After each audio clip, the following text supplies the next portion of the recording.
మరోవైపు బొత్స వ్యాఖ్యలపై మంత్రి అనిత మండిపడ్డారు. వ్యాఖ్యలను ఉపసంహరించుకోవాలని, క్షమాపణలు చెప్పాలని బొత్సకు స్పష్టం చేశారు. ఇప్పుడు ఏదైతే ఎల్ఓపి గారు అన్నారో మాట విత్డ్రా చేసుకోవాలి. ఒక తల్లిని నిండు సభల్లో అవమానిస్తే కొడుకు ఆవేదన అలాగే ఉంటది. ఆ తల్లి బాధ ఎలా ఉంటుందో మేము కూడా చూసాము, మేము కూడా పోరాటాలు చేసాము. అలాంటి విషయాన్ని రాజకీయంగా వాడుకుంటున్నారు అన్న పదాన్ని ఏదైతే ఉపయోగించారు ఎల్ఓపి గారు, దాన్ని ఈ రోజు మహిళలను అవమానించినట్టే.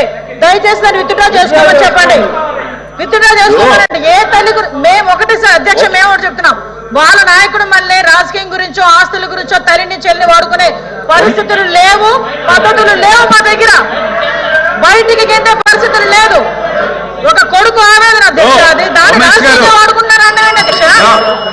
ఆయన రాజకీయంగా వాడుకున్నారన్నా ముందు క్షమాపణ చెప్పానండి, ముందు విత్డ్రా చేసుకోమనండి, విత్డ్రా చేసుకోమనండి. రాజకీయంగా మేము ఎందుకు వాడుకుంటాం అధ్యక్ష? వాళ్ళు మాట్లాడారు మహిళలు అవమానించారని. ఏ మహిళలు అవమానించారు లోకేష్ గారు?